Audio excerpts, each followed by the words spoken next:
अस्सलाम वालेकुम and welcome to sports Flow. मैं हूं दानिश अनीस। पाकिस्तानी टेस्ट टीम आजकल दौरा वेस्ट इंडीज़ पर मौजूद है, जहां टेस्ट स्क्वाड ने 2 टेस्ट मैच की सीरीज़ खेलनी है, जिसके पहले टेस्ट मैच का कल से आगाज़ हुआ। ब्रायन लारा क्रिकेट स्टेडियम में ये पहला इंटरनेशनल टेस्ट मैच खेला जा रहा है और जो कंडीशंस थी वो इस बात की नुमाइंदगी कर रही थी। पहले टेस्ट मैच के पहले दिन बारिश ने काफ़ी मज़ा ख़राब किया और 90 की जगह सिर्फ 67 ओवर्स ही हो पाए। इन 67 ओवर्स में पाकिस्तानी बॉलर्स ने 3 विकेटें ज़रूर हासिल की, लेकिन वेस्ट इंडीज़ के बैटर्स मिडल ऑर्डर में ख़ास तौर पर जिम्मेदारी का मुजाहरा करने में कामयाब हुए और 194 रन बना लिए। शे होप इस वक्त 39 रन पर खेल रहे हैं और केविन हॉज इस वक्त 83 रन पर क्रीज पर मौजूद हैं। पाकिस्तान के लिए मोहम्मद अब्बास ने 2 और आमिर जमाल ने 1 विकेट हासिल किए। तीनों विकेट्स पाकिस्तान को पहले 2 सेशंस में मिली। पहला सेशन तो सिर्फ 14 ओवर्स का ही हुआ बिकॉज बारिश हो गई थी, सेशन रोकना पड़ा। फिर दूसरे सेशन का आगाज़ हुआ बारिश के वक्फे के बाद और फिर ऐसा लगा कि वेस्ट इंडीज़ बैटर्स ने अब थोड़ा सा अपने स्टाइल ऑफ प्ले को चेंज किया, थोड़ा सा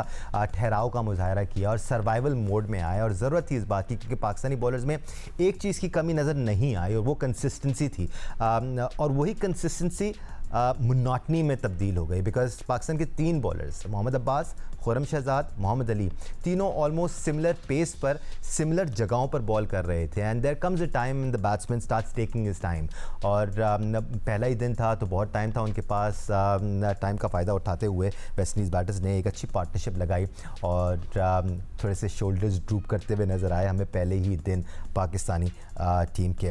राइट देन एक्सपर्ट पिन के लिए हमारे साथ मौजूद हैं पाकिस्तान के साबिक कप्तान और टेस्ट क्रिकेटर राशिद लतीफ़ साहब और senior sports journalist Abdul Majid Bhatti ने हमें ज्वाइन किया हुआ है। बाय द वे इस पहले टेस्ट मैच से पहले पाकिस्तान को एक धचका भी लगा और वो अब्दुल्ला फजल की इंजरी की सूरत में लगा। उनकी रिप्लेसमेंट भी अब पाकिस्तानी टीम में आ चुकी है। एक रिप्लेसमेंट की जगह 2 प्लेयर्स ने स्क्वाड को ज्वाइन किया है। राशिद भाई, इफ़ यू अलाउ में भट्टी साहब से ज़रा ये अपडेट ले लेता हूँ, फिर हम कल की गेम ऑफ प्ले पे बात करते हैं। भट्टी साहब, आपने हमें तो अपडेट बता दी है कि किस प्लेयर ने ज्वाइन किया पाकिस्तानी स्क्वाड को, बल्कि एक नहीं 2 प्लेयर्स ने ज्वाइन किया है। कौन है वो? दानिश, एक तो सऊद शकील जो पिछले दिनों कहा जा रहा था कि अनफिट है, इंग्लैंड में टीम को ज्वाइन करेंगे। अब वो मंडे को कराची से जा रहे हैं लंदन और फिर वहाँ से उन्होंने टीम को ट्रिनिडेड में ज्वाइन करना। और पूरी तरह से फिट हो गए हैं वो? अब ये पता नहीं, जाहिर है अगर जा रहे हैं तो इसका मतलब फिट हो गए हैं क्योंकि अभी तो एक टेस्ट मैच बाकी है वेस्ट इंडीज़ में, फिर 3 टेस्ट मैच इंग्लैंड में। फिर अब्दुल्ला शफीक जो लाहौर कलंदर्स के साथ वहाँ गयाना में टूर्नामेंट खेल रहे थे तो उनको कहा गया कि भाई आप भी टीम को ज्वाइन करें। चलें, सऊद शकील तो टेस्ट बैट्समैन है, उनकी बड़ी परफॉर्मेंसेज हैं, हालांकि पिछली सीरीज़ में उनकी भी परफॉर्मेंस नहीं थी। लेकिन अब सवाल ये है कि आपने अब्दुल्ला शफीक को क्या ग्रेड 2 की परफॉर्मेंस पर ले लिया या पास्ट परफॉर्मेंस पर, या फिर राशिद भाई जब आएंगे तो वो बेहतर बताएंगे कि क्या वो जो डेटा था ये फिर डेटा के ज़रिए इनका सिलेक्शन किया गया। लेकिन अगेन मैं बार बार एक ही सवाल करता हूं कि अगर आपने किसी बैट्समैन को लेना है तो साद बेग जो हैं उन्होंने क्या ऐसा कर दिया कि भाई चलें, विकेट कीपर है आपके पास, 2 विकेट कीपर हैं, आप भेज दें उनको। आप एक एक्स्ट्रा बैट्समैन भेज रहे हैं ना, एक जूनियर बैट्समैन को, उसका कॉन्फिडेंस बढ़ेगा कि वो आपके प्रीमियर टूर्नामेंट कायद-ए-आज़म ट्रॉफी का top performer, highest run scorer जी, 1000 रन बनाए उसने, batsman, best wicket keeper, tournament का बैट्समैन। लेकिन साद बेग पता नहीं, या तो दानिश जब हम ऑफ एयर बात कर रहे थे कह रहे थे कि ये गाजी गौरी की नज़र हो गए, तो मेरा ख्याल में समझ में नहीं आ रहा सिलेक्शन का क्राइटेरिया क्या है और डेटा में क्या ऐसा सॉफ्टवेयर डाला गया है जिसके ज़रिए डेटा उनको बताता है कि इसको ले लें और इसको ना लें। एक तफरीक नज़र आती है ना राशिद भाई। अगेन हम पहले दिन के खेल पे बात करेंगे कि किस तरह वेस्ट इंडीज़ ने सर्वाइवल मोड में रहते हुए रन स्कोर किए। उससे पहले ये जो 2 तब्दीलियाँ इन पे बात करने की ज़रूरत है। जो आंखों को भा जाए वही टीम में आ जाता है, अगर ये कहा जाए तो गलत नहीं होगा क्योंकि एक तरफ तो हम डेटा बेस सिलेक्शन की बात करते हैं, फिर जैसे भट्टी साहब बता रहे हैं कि ग्रेड 2 की परफॉर्मेंसेस पर हम किसी को टीम में शामिल कर लेते हैं, लेकिन हम ग्रेड 1 की परफॉर्मेंसेस को इग्नोर कर देते हैं। जो परफॉर्म किए हुए हैं वो टीम में आते नहीं हैं, लेकिन वो जो आंखों को भाते हैं वो टीम में आ जाते हैं। जो लड़के फिट नहीं होते वो वापस टीम में आ जाते हैं, जो फिट होते हैं वार्म अप मैच खेलते हैं वो एकदम से अनफिट होकर वापस चले जाते हैं। तो थोड़ी सी कन्फ्यूजन तो है राशिद भाई, है या हम ज़्यादा सोच रहे हैं? नहीं, थोड़ी नहीं है, बहुत ज्यादा है। जैसे हम बात करते हैं हर शो में, हम एक बात जरूर करते हैं कि 16 टेस्ट में 12 टेस्ट मैच हमारे अंडर चांद मसूद। कल हमने बात की थी कि हारने की वजूहत क्या थी। चांद मसूद अकेला तो नहीं था, ठीक है वो कप्तान थे, लीडर थे, उनको परफॉर्म करना चाहिए था किसी हद तक की। आप परफॉर्मेंस उठा के देख लें तमाम प्लेयर्स की, जिसमें अब्दुल्ला शफीक भी हैं जिन्होंने तकरीबन 10 टेस्ट मैचेस में कुछ रन बनाए 20 की एवरेज से, और वो टीम में वापस आए। ग्रेड 2 में अच्छा परफॉर्म किया, नो डाउट उन्होंने, लेकिन क्राइटेरिया आपकी परसेंटेज होती है, 390 रन बनाए 20.52 के लिए। अब हम बयान पे आते हैं पाकिस्तान क्रिकेट बोर्ड के हाई ऑफिशियल के बयान होते हैं कि 85% हम डेटा यूज करेंगे, मतलब कि आपको ट्रस्ट नहीं है ह्यूमन के ऊपर, मतलब इंसान के ऊपर ट्रस्ट नहीं है, तो हम 85% आपकी परफॉर्मेंस लेंगे, जो कि कहीं से भी डेटा से ले सकते हैं। तो यहाँ नजर नहीं आई। और फिर क्या होता है कि आप किस प्लेयर को सिलेक्ट कर रहे हैं। Abdullah Shafique very talented player, ठीक है ना, रिकॉर्ड पे मैं नहीं जा रहा, अच्छा प्लेयर है, लेकिन क्या जरूरत है उनके वहां पे? आपके ऑलरेडी 3 ओपनर हैं। आपके हमारे हारने की वजूहत ये ओपनिंग पार्टनरशिप नहीं है। हमने इनके अंडर में 8 ओपनर्स खिलाए और पहली विकेट हमारी 25 रन पे गिरती है, मतलब एवरेज के लिहाज से। 16 टेस्ट की मैं बात कर रहा हूँ, तो ओपनिंग में हमारे पास 8 लोग खेले हैं, जिसमें से 25 की एवरेज आती है। और आपने फिर 4 ओपनर सेलेक्ट किए थे अब्दुल्ला फजल को मिला के। अब्दुल्ला फजल का इमामुल हक की बात ऐसी आती है कि इमामुल हक का सिलेक्शन जब हुआ तो वो एक एक्स्ट्रा था, क्योंकि शान मसूद ने कप्तानी छोड़ी थी, तो वो वापस उनको एज ए प्लेयर खिलाया। अमूमन जब कप्तानी से हटाया जाता है तो प्लेयर भी चला जाता है, लेकिन अकोमोडेट इतना किया जाता है कि 4 ओपनर आपने गलती से किए। अब मैं गलतियां इसलिए कि लंबा जवाब इसलिए बन रहा है कि इसको कनेक्ट करें आप T20 की टीम से और वनडे की टीम से। हमारे मिडिल ऑर्डर गए किधर सारे? सऊद शकील को और बाबर आजम को हमने कहीं ना कहीं ओपन भी वनडे में करा दिया था, T20 में भी करा दिया था, याद होगा आपको। अब जो वनडे में तो आपकी मिडिल ऑर्डर तो वनडे में तो खेलती नहीं है ज्यादातर, आपके पास है ही नहीं मिडिल ऑर्डर। T20 में भी आपके पास वही प्लेयर खेल रहे होते हैं और यहाँ पे भी वही प्लेयर खेल रहे हैं। तो एक प्लेयर अवेज सफर गया था, उसको तो आपने ट्राई ही नहीं किया। हम वेट कर रहे हैं सऊद शकील का कि वो वापस आएगा और वो उस जगह पे ले गए, तो उसको लेके क्यों गए? 4 ओपनर क्यों लेके गए साथ में? फिर एक अनफिट हो जाता है ओपनर, तो ओपनर की जरूरत नहीं थी, वहीं पे फिट कर लेते हैं आप सऊद शकील को बुला के। मेरा नहीं ख्याल की जरूरत थी अब्दुल्ला शफीक की, क्योंकि आप खिलाएंगे नहीं ना इंग्लैंड में ना कहीं पे भी। तो यहाँ पे बहुत बड़ी ये गलती करते हैं। तो बात यही कर रहे थे कि आपकी परफॉर्मेंस जो है वो बहुत अच्छी नहीं है as a batsman. Abdullah Shafique हो या तमाम ओपनर्स हो, एक रिजवान के लिए देखे 40 की एवरेज है, वो भी 175 नॉट आउट उन्होंने एक खेला हुआ था, जिसकी वजह से उनकी परफॉर्मेंस आई थी। अदरवाइज हम ये नहीं बोलते कि नियतों का वो है, सारी चीजें वो गलत बात हो जाती है, लेकिन सिंसियरिटी से सिलेक्शन हो तो ये आधी टीम तो होगी नहीं टीम पाकिस्तान टीम में। और आई वॉश है सारा ये, तो हमारे जो प्लेयर्स के ऊपर, क्रिकेटर्स के ऊपर भरोसा किया हुआ है, वो कहाँ से बातें करके इतना बोर्ड में कहाँ से कहाँ पहुंच गए और रिजल्ट 0 है। ये जो है ना, जो अब्दुल्ला शफीक वाला, मैं तो हैरान ही रह गया। मैं रात में भी देख रहा था, भट्टी साहब की ट्वीट मैंने पढ़ी, मैंने कहा यार कैसे हो सकता है यार, ये पॉसिबल ही नहीं है। लेकिन पाकिस्तान में सब कुछ पॉसिबल है। ऐसे नहीं पाकिस्तान टीम 16 टेस्ट हार गई, शान मसूद के साथ ये 12 प्लेयर और पूरी आपकी सिलेक्शन कमेटी इन्वॉल्व है इसमें। एक दानिश में सॉरी आपसे बात कर रही है, कोई नहीं कि शान मसूद को जो चार्जशीट दी गई उसमें एक पॉइंट था कि वो रिव्यू के मामले में कंफ्यूजन का शिकार है। कल आप देखें, कल जो तीसरा बैट्समैन जो मोहम्मद अब्बास की दूसरी विकेट थी, वहां भी कंफ्यूजन नजर आया। उससे पहले एक रिव्यू हमने जाया भी किया, बिल्कुल लास्ट सेकंड में मोहम्मद अब्बास इंसिस्ट करते रहे कप्तान से कि आप रिव्यू लें। लास्ट सेकंड में बाबर आजम ने लिया और वो आउट करार दिया गया आमिर जंगू। तो कहने का मकसद है कि आपने एक कप्तान को तो गंदा करके 16 टेस्ट मैच के बाद रुखसत कर दिया, और उसकी चार्जशीट में ये रिव्यू का भी एक पॉइंट था। तो लेकिन रिव्यू के मामले में जब से हम देख रहे हैं, सरफराज जब कप्तान था और आज बाबर आजम तीसरी बारी ले रहे हैं एज ए कैप्टन, तो रिव्यू के मामले में कंफ्यूजन बरकरार है। एब्सोल्युटली। आप ओवैस ज़फ़र का जिक्र कर रहे थे राशिद भाई, और हम हमेशा ये बात करते हैं कि जब किसी प्लेयर की फॉर्म लगी हुई हो ना, तो वो सही वक्त होता है उस प्लेयर को खिलाने का। करंट सीज़न में ओवैस ज़फ़र ने रन्स भी स्कोर किए, इम्प्रेस भी किया। ही इज़ समवन जो मिडिल ऑर्डर को संभाल सकते हैं। अगेन एक तरफ प्रॉब्लम्स हैं और ये एक सोल्यूशन है, लेकिन उन प्रॉब्लम्स को सॉर्ट आउट करने के लिए आप ये सोल्यूशन अपना नहीं रहे हैं, उल्टा आप ऐसे प्लेयर को टीम में शामिल कर रहे हैं जिसकी या तो सही फॉर्म लगी भी नहीं है या जिसने उस तरह रन किए नहीं हैं। तो ये तो फिर आप अपना नुकसान खुद ही कर रहे हैं इस किस्म की सिलेक्शन करके या फिर गलत बंदे को चूज़ करके। देखिए हर कोई इंटरकनेक्ट है टीम के साथ, सिलेक्शन कमेटी, कप्तान और मैनेजमेंट। उसके बगैर ना टीम के अंदर प्लेयर आ सकता है ना वो प्लेइंग 11 में आ सकता है। 4-5 दिन पहले एक ही बात कर रहा था कि टीम तो बन जाती है अच्छी 15-16 की। हमारा जो प्रॉब्लम आता है ना हमेशा प्लेइंग 11 का ही आता है जी। और ओवैस ज़फ़र की बात की आपने, अगर वो अच्छी फॉर्म में था आप खिलाएं उसको।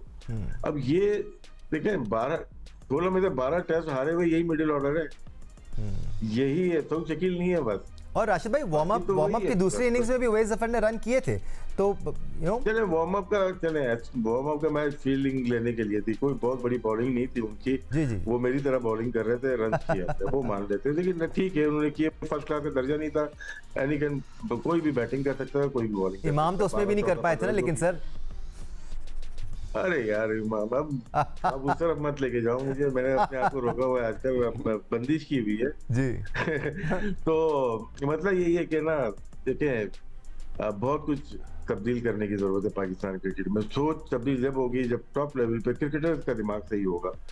बहुत दिनों से आप देख रहे हैं हमारे जो क्रिकेटर आ रहे हैं टीवी के ऊपर जो बयान दे रहे हैं वो देख नहीं देते उनको। देखिए उनका बयान अगर क्रिकेट ऑफिशियल है और उनका बयान आ रहा है तो वो बोर्ड की पॉलिसी माना जाएगा जी। उन्होंने जो बयान दिए वो गलत है, पाकिस्तान क्रिकेट को डैमेज करता है। अगर इसकी तरह से जाएंगे कि हम अब हमें वहां पे ग्राउंड में जाने की जरूरत नहीं है सेलेक्टर की, और लग रहा है अब्दुल्ला शफीक का ग्राउंड में जाने की जरूरत नहीं है, फोन पे ही सारे काम हम लोग कर लेते हैं, कौन जाएगा ग्राउंड पे इस तरह से।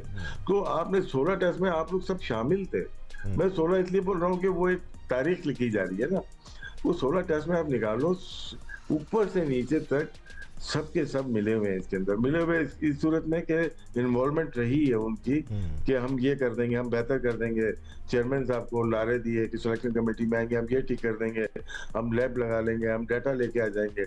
मुझे कुछ नजर नहीं आ रहा, सिर्फ बयानात के और आई वॉश के कुछ नजर नहीं आ रहा। अब धानी की सिलेक्शन थी, अवैस की बात की आपने, धानी करंट फॉर्म में सबसे तेज बॉलर पाकिस्तान में शाहनवाज धानी था, और सुनने में यही आ रहा है कि अभी चैलेंज कप हो रहा है ना वो उसमें भी नहीं होगा, रिजर्व में है उसका नाम, जो 4 टीम बन रही है प्रैक्टिस के लिए वर्ल्ड। तो नीयत फिर बात आ जाती है, मैं नीयत पे बात क्वेश्चन मार्क नहीं कर सकता। इनको अभी ना बहुत कुछ करना है। पाकिस्तान क्रिकेट बोर्ड अगर इन्हीं से लेके चल रहा है, मैं क्रिकेटर की बात नहीं कर रहा, जो चलाने वाले हैं ना वो पाकिस्तान की क्रिकेट को तबाही के धाने पे लेके आ गए हैं। मेन क्रिकेट हो, वुमेन क्रिकेट हो, सारी क्रिकेट तो तबाह हो गई है, लेकिन वो आगे धड़ल्ले से जो बयान दे रहे हैं उस पर मुझे हैरत हो रही है कि क्रिकेट बोर्ड उनकी रोकथाम क्यों नहीं कर रहा है। Let's not forget ICC test ranking में नंबर 8 और नंबर 9 की 2 बॉटम की टीमें के वक्त ये टेस्ट मैच। और अगर आप ये सवाल करते हैं ना भट्टी साहब कि पाकिस्तान इस सूरत हाल में कैसे आ गया, ये हालात कैसे बन गए, तो ये सिर्फ आज की कहानी नहीं है, पिछले 7-8 साल से ये हो रहा है कि जो परफॉर्म करता है उसको आप टीम में शामिल नहीं करते हैं, नामों की बेसिस पर आप टीम में लोगों को मौका दे देते हैं। अभी भी बिल्कुल ऐसे ही हो रहा है कि जिसने परफॉर्मेंस दी हुई है, चाहे आप शाहनवाज धानी की बात कर लें, ओवैस ज़फ़र की बात कर लें, शाहज़ेब खान की बात कर लें, साद बेग की बात कर लें, साद खान ने भी रन्स किए हैं, ऐसे बहुत सारे प्लेयर्स हैं। बॉलिंग में अगर हम मुश्ताक कलोड़ों की बात कर लें जो कि कैंप में भी नहीं बुलाए जाते despite being one of the leading wicket takers in first class cricket, तो फिर आप अपने आप को ही ब्लेम कर सकते हैं और तो किसी को ब्लेम नहीं कर सकते हैं ना भट्टी साहब। दानिश आज तक ये बात समझ में नहीं आई कि सिलेक्शन का इन्होंने क्या क्राइटेरिया रखा है। बताया तो था आपको 85% डेटाबेस सिलेक्शन और 15% बाकी फैसले होंगे, लेकिन वो 85% डेटाबेस सिलेक्शन में भी हम डेटा अपनी पसंद का चूज करेंगे। वैसे मैंने कल पाकिस्तान टीम के जो पिछले कई सालों से वीडियो एनालिस्ट थे तला, उनको नहीं देखा। एक और हमारे वीडियो एनालिस्ट हैं, वो पाकिस्तान टीम के साथ ट्रैवल कर रहे हैं, तो हो सकता है कि डेटा का कोई नया सॉफ्टवेयर डाला गया हो। लेकिन देखें, हम इस मुल्क में रहते हैं, हम तो चलें, आपने साद खान की बात की, साद बेग की हम बात कर रहे हैं, शाजिब खान फॉर्मेट में रन कर रहा है, लड़का वो। बिल्कुल। लेकिन अब 7 समंदर पार इयन बिशप कल जब ब्रेक आया बारिश के दौरान, वो अली रजा की बात कर रहे थे जी, भाई अगर पाकिस्तान को बजाय इन मीडियम पेसर्स को खिलाना है तो अली रजा कहाँ है? सर अली रजा का जिक्र होता रहता है, उधर आकिब जावेद लीगों में जाकर लोगों को परेशान कर रहा है, विकेटें ले रहा है, अच्छी पेस के साथ बॉल कर रहा है, वेरिएशन नज़र आ रही है, यॉर्कर्स भी कर रहा है, अच्छी पेस के साथ बॉलिंग कर रहा है। ये सारी चीज़ें हैं जो कल पाकिस्तान की बॉलिंग लाइनअप में मिसिंग नज़र आई। ना पेस नज़र आई, या मीडियम पेस बॉलर्स हमें देखने को मिल रहे थे, हमने यॉर्कर्स नहीं देखी, का इस्तेमाल उस तरह नहीं किया गया। हाँ, कंसिस्टेंट बहुत थे पाकिस्तानी बॉलर्स। बॉलिंग एफर्ट पर बात करेंगे एक ब्रेक के बाद, हमारे साथ रहेगा। Welcome back once again to sports flow. कल West Indies batting lineup Pakistan की मीडियम पेस बॉलिंग के आगे 3 विकेटों के नुकसान पर 194 रन बनाने में कामयाब हुई। 67 ओवर्स का गेम हुआ पाकिस्तान के लिए। मोहम्मद अब्बास ने 19, खुर्रम शहजाद ने 14, मोहम्मद अली ने 12, अली उस्मान ने 12 और आमिर जमाल ने 10 ओवर्स किए। इसमें मोहम्मद अब्बास 2 विकेट लेने में कामयाब हुए और आमिर जमाल 1 विकेट लेने में कामयाब हुए। इनिशियली पाकिस्तान के बॉलर्स को काफ़ी मूवमेंट मिल रहा था, लेकिन एक बार जब वो इनिशियल मूवमेंट सेटल डाउन हुआ, बॉल थोड़ी सी पुरानी हुई, मूवमेंट कम हुआ, लेकिन अभी भी बॉल सीम होती हुई नज़र आ रही है। Having said that, even if you have consistency, even if you are bowling at tight lengths and lines, आपको कहीं ना कहीं पेस की ज़रूरत होती है, वेरिएशंस की ज़रूरत होती है, वैरायटी की ज़रूरत होती है। राशिद भाई, वो सरप्राइज फैक्टर की ज़रूरत होती है जिससे आपको विकेट मिलती है। जब आप एक ही लाइन लेंथ पे बॉलिंग किए जाएं और आपकी सारी बॉलिंग लाइनअप उसी किस्म की बॉलिंग कर रही हो, तो फिर बैट्समैन बहुत आसानी से सर्वाइवल मोड में आकर उसका मुकाबला कर सकता है। और कल यही किया शे होप और हॉज ने। जी, इनकी अच्छी पार्टनरशिप लगी ना। टेस्ट क्रिकेट हो कोई भी हो, उसके साथ पार्टनरशिप बहुत इंपॉर्टेंट होती है। पहले विकेट गिर गई जल्दी और बड़ा टाइम लिया उन्होंने, कोई 10, 12, 13 ओवर लिए उन्होंने, आराम से खेले क्रिकेट नई बॉल को। उसके बाद 40 की पार्टनरशिप, 60 की पार्टनरशिप, अभी 80 की पार्टनरशिप हो चुकी है। तो अब 3 जो बॉलर खेल रहे हैं, तीनों एक तरह के खेल रहे हैं। 3 मतलब ये टॉप 3 बॉलर हैं। एक आमिर जमाल है, थोड़ा सा डिफरेंट है, वो कभी स्लो कभी तेज, वो भी बहुत तेज बॉलिंग नहीं कर पा रहे। उनको 26वें ओवर में लेके आए और पहली ओवर में उन्होंने विकेट ली है। लेकिन 4 बॉलर बनते नहीं थे यहाँ पे। आपने बैटिंग भी बढ़ाई, बॉलिंग भी बढ़ाई, दोनों कम लग रही है। बैटिंग भी बढ़ाई, बॉलिंग भी बढ़ाई, दोनों कम लग रही है। यहाँ पे देखें, या तो अवैध जफर आते थे या साजिद खान आते थे। आमिर जमाल दोनों में से मोहम्मद अली या खुर्रम शहजाद की जगह वो खेलते थे। वो बनते ही नहीं थे चौथा बॉलर। अरे पर पे 4 बॉलर नहीं खेलते। आप किन चक्रों में लगे हुए? आप एक जहाँ पे जो जहाँ की हिस्ट्री है ना, यहाँ पे टेस्ट मैच पहला है ये। 2 जो मैंने फर्स्ट क्लास क्रिकेट के कार्ड देखे, उसमें जिसने टॉस जीता बैटिंग दूसरों को रही और उन्होंने ज्यादा रन किए, 450 एक टीम ने किए, जमैका ने शायद या ट्रिनिडाड ने, और एक ने किए 500। पहले बैटिंग करने वाली जीती है यहाँ पे पहले दिन, यानी कि पहले दूसरे दिन अच्छा खेलती है। उसके बाद इश्यूज यहाँ पे आ जाते हैं। जो बॉलिंग हमारी है, देखें इसके ऊपर थोड़ी सी ये बात कर लेते हैं कि क्या हुआ क्या है। अब आप देखें, मैच की फिटनेस अलग होती है, वो जो फिटनेस टेस्ट की फिटनेस अलग होती है। हमने जो 2 महीने से इनको भगा रहे थे या कुछ कर रहे थे, वो नजर आ रहा है, रिड्यूस हो गई इनकी पावर, इनकी एनर्जी रिड्यूस नजर आ रही है। पहले दूसरे स्पेल के बाद आपको पता चल जाता है कि मैच की फिटनेस नहीं है। आपके लिए अगर 3 महीने में 2 दफा टेस्ट हो रहे हैं इनके कि फिटनेस के, सर ये नहीं खेल पाएंगे। ये मेरी बात है। हमने उन प्लेयर्स के साथ खेला है, जिन्होंने राज किया इंटरनेशनल क्रिकेट पे। 100 साल के बेहतरीन बॉलर गुजरे हैं, चाहे वो वसीम अकरम हो, चाहे वकार यूनिस हो, या शोएब अख्तर, इवन मोहम्मद शमी की भी फिटनेस आप देख लें, तो उमर गुल आ जाते हैं, बहुत सारे। फिर हमारे बाद आसिफ और आमिर आ जाते हैं। सर आपके स्पेल, आखिरी स्पेल या जो लंच और टी के बीच में स्पेल होता है, बहुत इंपॉर्टेंट होता है। वहाँ आप विकेट लेने, वहाँ कंसीड किए रन आपने। जो मिडिल वाला सेशन है ना, बहुत इंपॉर्टेंट टेस्ट क्रिकेट का होता है। वहां पे नॉर्मल मतलब ऑर्डिनरी बॉलर लगेंगे। बोर्ड को डिसाइड करना पड़ेगा कि हमें कितनी ट्रेनिंग करानी है। इनके अंदर जान नहीं है, इनके टांगों में जान लग रही है नहीं है, ये बॉल नहीं फेंक पा रहे। अब 140 तो छोड़ दें, अभी 130 को टच नहीं कर पा रहे सेकंड स्पेल, अनफॉर्चुनेटली। तो यहाँ पे 20 विकेटें कैसे लेंगे ये?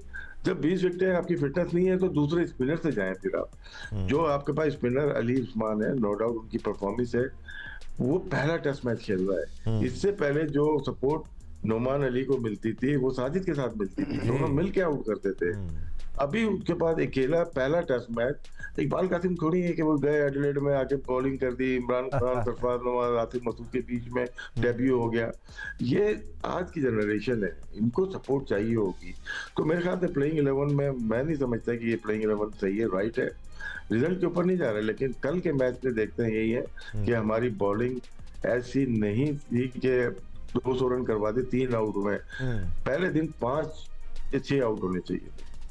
बिल्कुल, और कंडीशंस भी ऐसी थी कि आप आउट कर सकते थे अगर आपकी बॉलिंग लाइनअप में थोड़ी सी और वेरिएशन, थोड़ी सी और वैरायटी होती। बटी साहब, यहाँ हम पाकिस्तान के बॉलिंग लाइनअप को डिस्कस कर रहे हैं, हमें तो डिसअपॉइंटमेंट होती है ये देखकर, क्योंकि हमारी एक लेगेसी रही है। एन बिशप को कल कितनी डिसअपॉइंटमेंट हो रही थी पाकिस्तान की इस बॉलिंग लाइनअप को देख के, क्योंकि काफ़ी टाइम उन्होंने स्पेंड किया और अलग अलग सेशंस में, अलग अलग औकात में उन्होंने पाकिस्तान की बॉलिंग लेगेसी को भी डिस्कस किया कि यहाँ पर 4 मीडियम पेसर खेल रहे हैं, ऊंफ नज़र नहीं आ रहा, वैरायटी नज़र नहीं आ रही, कंसिस्टेंसी अच्छी बात है, लेकिन वो बैट्समैन को टेस्ट करने वाली यॉर्कर्स हमें नज़र नहीं आ रही, या फिर बाउंसर्स हमें नज़र नहीं आ रही हैं। तो सिर्फ हम ही नहीं हैं जो इस मसले को रियलाइज़ कर रहे हैं और उस पर बात कर रहे हैं। दानिश, इयन बिशप PSL के दौरान रेगुलर पाकिस्तान आते रहे हैं और उनको पता है कि पाकिस्तान में टैलेंट है। पाकिस्तान में इतना अभी खराब हालात नहीं है कि हमें ही नहीं पता। हम जो 15 सेलेक्ट कर रहे हैं या 11 सेलेक्ट कर रहे हैं, वो शायद बेहतर टीम सेलेक्ट हो सकती है, लेकिन तो फिर एन बिशप को सेलेक्टर बना दें क्या? वो बेहतर टीम सेलेक्ट कर लेंगे। मेरे ख्याल में अगर वो अब डेटा पे आपने सेलेक्ट करना, अब सिलेक्शन रह गया कि पाकिस्तान की जो 25 करोड़ आवाम है, हर बंदा सेलेक्टर है। आप देखें, बाबर आजम तो बाद में कप्तान अनाउंस हुए ना, उससे पहले सोशल मीडिया पे जो टीम चल रही थी। भट्टी साहब जी, सॉरी मैं आपको कट कर रहा हूँ, आप डेटा की बात कर रहे हैं, ये भी डेटा की बात कर रहे हैं। आपको नहीं लगता कि अगर वाकई में 85% डेटा पे सिलेक्शन हो तो एटलीस्ट 8 प्लेयर्स इस टीम में चेंज हो जाएंगे? ये चेंज हो जाएंगे, लेकिन डेटा में सॉफ्टवेयर कौन सा है? अगर आपने अपनी मर्जी का, अगर वो सही है और वाकई में परफॉर्मेंस बेस्ड सिलेक्शन हो रही है, तो मुश्ताक कलोड़ो भी इस टीम में होते, साद बेग भी इस टीम में होते, शाहजाद खान भी इस टीम में होते। मुश्ताक कलोड़ो को तो चले ये इग्नोर कर रहे हैं ना, शाहनवाज धानी को मौका नहीं दे रहे। राशिद भाई ने जिन बॉलरों का नाम लिया ना जी, उनमें शोएब अख्तर तो चले, वो तो बहुत दुनिया के माने हुए बॉलर थे। इवन 2002-3-4 में राना नवीदुल हसन जब आए, वो भी आउट कर रहे थे। Sir, he was a wonderful bowler. वैसी स्विंग पाकिस्तान की हमने बड़ी कम देखी, हवा में भी, और हमारी लेगेसी करते थे। वो हमारी लेगेसी। अब Ian Bishop as a cricket fan, as a former cricketer, ये सोच रहा है कि यार ये पाकिस्तान क्रिकेट की लेगेसी नहीं है। इस टीम ने वर्ल्ड कप जीता है, T20 वर्ल्ड कप जीता है, चैंपियंस ट्रॉफी जीती है, टेस्ट चैंपियनशिप में Pakistan number 1, ICC test ranking में नंबर 1 रहा है। लेकिन आज हम पाकिस्तान टीम को, पाकिस्तान क्रिकेट को जिस ट्रैक पे हमने चढ़ा दिया है, मेरा ख्याल में अब इस ट्रैक में तो हमें वो मंजिल नज़र नहीं आ रही जहां हम जाना चाह रहे हैं। लेकिन उस मंजिल पे जो हमारी लेगेसी रही है, वापस आने के लिए अब मेरा ख्याल में टाइम चाहिए। अब ओवरनाइट पाकिस्तान की क्रिकेट एकदम से विनिंग ट्रैक पे नहीं आएगी। एब्सोल्युटली, टाइम भी चाहिए और सही फैसले भी करने होंगे। अनफॉर्चुनेटली जो लोग टीम सेलेक्ट कर रहे हैं उनको खुद चाहिए कि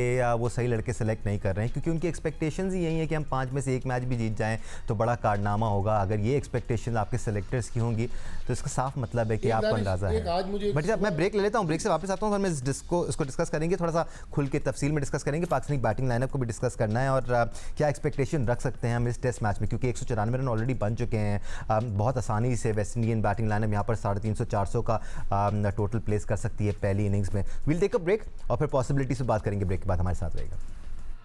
welcome back once again to Sports Floor. पहले टेस्ट मैच के पहले दिन वेस्ट इंडियन बैटिंग लाइनअप ने अपना पूरा टाइम लिया और सब्र तहम्मुल का मुजाहरा किया, सर्वाइवल मोड में नज़र आए और इस तरह शे होप और केविन हॉज ने अपनी टीम का टोटल 194 रन तक पहुंचाया 3 विकेटों के नुकसान पे। ऐसा लग रहा है कि वेस्ट इंडियन टीम यहाँ से एटलीस्ट 300-350 या 400 रन भी बना सकती है अगर ये पार्टनरशिप थोड़ी सी और चलती है। अनलेस आज दूसरे दिन के खेल के आगाज़ पर पाकिस्तानी बॉलिंग लाइनअप 1 या 2 अर्ली विकेट्स लेने में कामयाब हो तो वो ब्रेक लगेगा। वरना राशिद भाई 300-350 तो बनते हुए यहाँ पर नज़र आ रहे हैं, और अगर इतना स्कोर भी बन गया तो प्रेशर में रहेगी पाकिस्तानी बैटिंग लाइनअप, क्योंकि उनके पास बड़े इम्प्रेसिव सीम बॉलर्स हैं जो कि तंग करना जानते हैं बैटर्स को।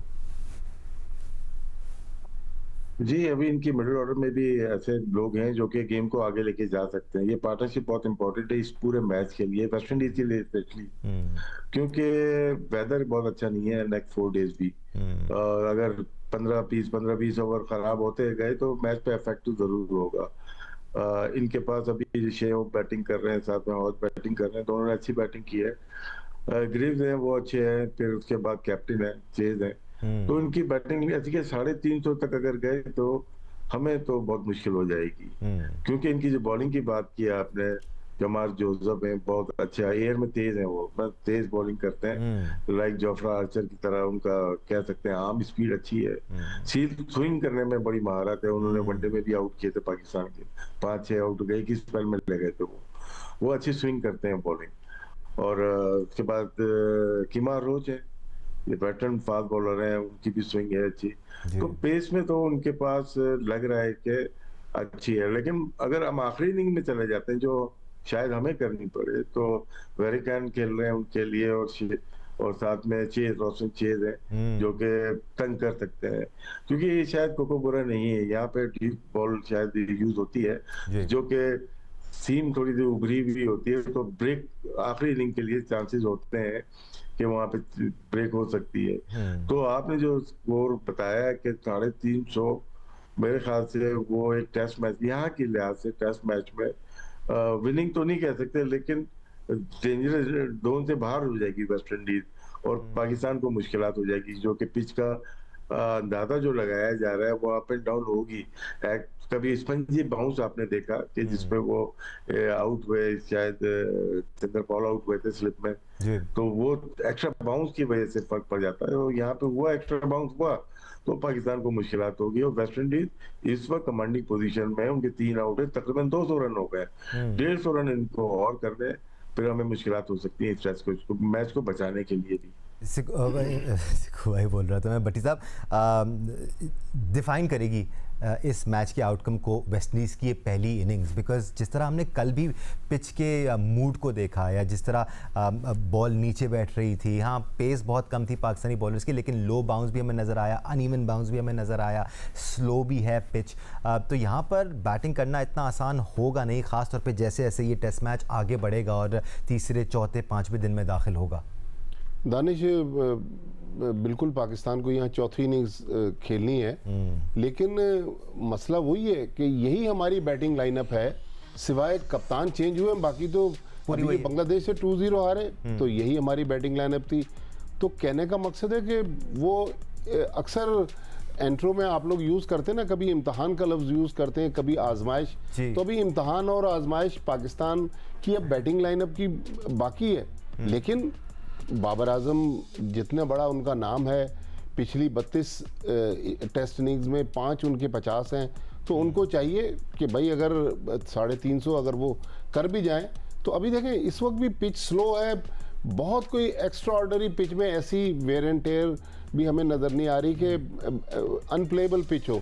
तो पाकिस्तान एटलीस्ट अगर जिस तरह वेदर की फोरकास्ट है, आज का दिन मेरा ख्याल कुछ बेहतर है, आखिरी 3 दिन तो बहुत ज़्यादा बारिश मैट ऑफिस बता रहा है, तो इसका मतलब है कि ये टेस्ट मैच बच सकता है, लेकिन पाकिस्तान को अपने पोटेंशियल पर खेलना चाहिए, ताकि हम कहीं जो तब्दीली आई उस तब्दीली का हमें असर तो नजर आए। लेकिन दानिश, आज सुबह मैं बेसिकली आप ये कह रहे थे, भट्टी साहब कंटिन्यू कर लीजिए, आप कह रहे हैं ये टेस्ट मैच बच सकता है अगर बारिश होती रहे। जी हाँ, ये कहना चाह रहे थे आप। देखें बारिश हम तो हमेशा दुआ करते हैं, हालांकि दवा की इस टीम को ज़्यादा ज़रूरत है दुआ के साथ। लेकिन आज एक दोस्त ने सुबह फ़ोन किया, किसने कहा यार मैं 2:30 बजे तक रात मैच देखता रहा, तो शाहीन शाह आफरीदी, नसीम शाह और हारिस रऊफ जो पाकिस्तान के 3 एक्सप्रेस बॉलर हैं, वो कहाँ हैं?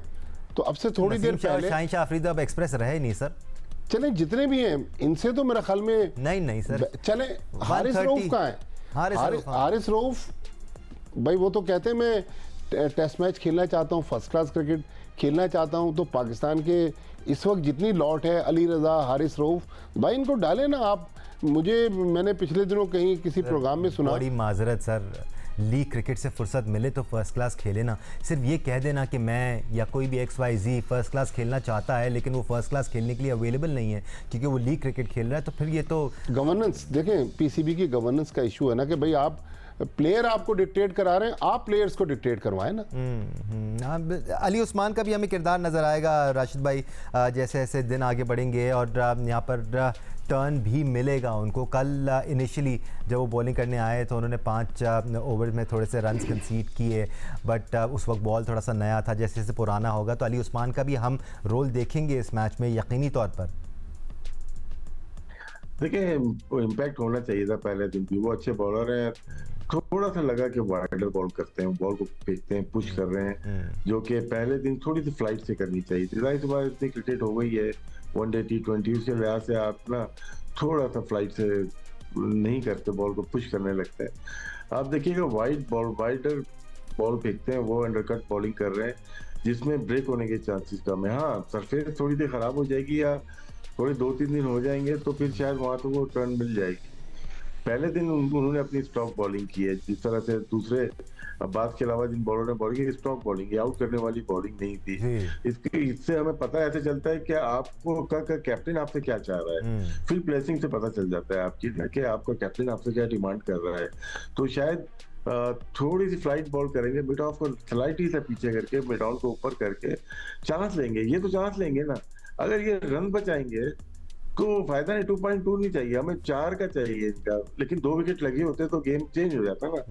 तो यहाँ पे स्पिनर को बनाते ही कप्तान, हमने जितने भी स्पिनर्स पाकिस्तान के देखे उसको बनाए, मेनली या तो टर्निंग ट्रैक हो बाहर तो आपको बनाते ही कप्तान की। हमने बहुत सारे मौकों पे देखा, सकलैन मुश्ताक बॉलिंग कर रहे हो या मुश्ताक अहमद कर रहे हो, उनको पूरी अथॉरिटी होती थी कि आप फील्डर ऊपर लेके मार खाएं आप, उसी में विकेट्स मिलेंगी। टेस्ट क्रिकेट हो या वनडे क्रिकेट हो, हम वनडे ही खेले हुए तो 3-4 टेस्ट मैचेस हैं, सिडनी हो जाए, ओल्ड ट्रैफर्ड हो जाए, लॉर्ड्स हो जाए, ये 90s की मैं बात कर रहा हूँ। स्पिनर आप डरबन का देखें तो उसमें क्या मार खानी पड़ती है। ऐसे थोड़ी है कि आप स्टॉक बॉलिंग करें। तो इनको बच्चों को सिखाएगा कौन? आपके साथी कप्तान और टीम मैनेजमेंट सिखाती है कि आपको किस। राशिद भाई फ्लाइट भी नहीं दे रहे थे, तेज करवाने की ज्यादा कोशिश कर रहे थे। और राशिद भाई इसके साथ इसमें भी इनपुट दे दीजिएगा कि अगर एक बॉलर डेब्यू कर रहा है, वो थोड़ा सा नर्वस है, जिसकी वजह से वो थोड़ा सा और खींच के बॉल कर रहा है, उतना फ्लाइट दे नहीं रहा, उसको कॉन्फिडेंस महसूस नहीं कर रहा, तो यहाँ पर कप्तान को उनके पास आना चाहिए था, उनको बोलना चाहिए था कि जी आप ज्यादा टेंशन ना लें, फ्लाइटेड बॉल करें, थोड़ा सा आप खींच के कर रहे हैं, मैं आपको बेहतर फील्ड दे देता हूँ। तो ये इस तरह बनाया जाता है, क्या आप यही कह रहे हैं? जी। देखिए मैंने बात ही कप्तान की है कि वो नर्वस बिल्कुल भी नहीं थे। जो उनके बॉडी लैंग्वेज थी, जो बॉलिंग कर रहे थे ना, वो अच्छी बॉल कर रहे थे, ये नहीं है कि। लेकिन जो बात फ्लाइट की है ना, वो कप्तान आपको अथॉरिटी देगा ना। वो एक चौका 2 चौके अगर एक ओवर में खा जाए ना, कप्तान ये ऐसे ही चेंज कर देंगे उसको ये बोला था कि तुम यहाँ से रन बचाओ, हम वहां से आउट करते हैं। तो दोनों तरफ से आउट नहीं हुए। देखिए 3 बॉलर ने 1 विकेट नहीं लिए कल जी। आमिर जमाल को 1 विकेट मिल गई आती पहले ओवर में। अब्बास विकेट टेकिंग बॉलर है, उसकी बॉल सीम भी होती है। स्विंग वाला सिर्फ आउट नहीं करेगा, स्विंग वाले सिर्फ, क्योंकि जो अच्छे बैट्समैन है ना, वेस्ट इंडीज के बैट्समैन भी अच्छे हैं, स्विंग को देख के खेलते हैं। सीम जो है पढ़ के अंदर खुद ब खुद आती है ना, जो कि अब्बास कल कर रहे थे जी। तो वो मुश्किल हो जाती है, उनकी पेस कम है, वरना 4-5 तो आउट कर देते। तो 3 बॉलर ने आउट नहीं किया, आप उससे स्टॉक बॉलिंग करवा रहे हैं। कप्तान ही बहुत अहम होती है, अपनी फील्ड से आउट करवा देते हैं। तो ये फील्ड से आउट नहीं करवा रहे, ये सिर्फ थका के आउट करना चाह रहे हैं, वो खुद थक गए हैं लोग। वैसे तो टेस्ट क्रिकेट में जीत हार या ड्रॉ की आउटकम्स होती हैं, लेकिन यहाँ पर बारिश की भी आउटकम हो सकती है। जैसे भट्टी साहब कह रहे थे कि आखिरी 3 दिन काफ़ी धुआंधार बारिश की पेशेंगोइयाँ हैं। सो वील सी 5 दिन का मैच हो पाता है या नहीं हो पाता है, और इसमें पाकिस्तानी बैटिंग लाइनअप जब आती है बैटिंग करने के लिए तो किस हिकमत अमली के साथ आती है। आज के लिए स्पोर्ट्स फ्लोर से इतना ही। राशिद लतीफ़ साहब बहुत शुक्रिया, आपने हमें ज्वाइन किया। अब्दुल माजिद भट्टी साहब sir thank you, always a pleasure having studios. आप लोगों का शुक्रिया देखने के लिए। Keep praying for Pakistan. Let's hope our performance improves with every day in this series. Allah Hafiz.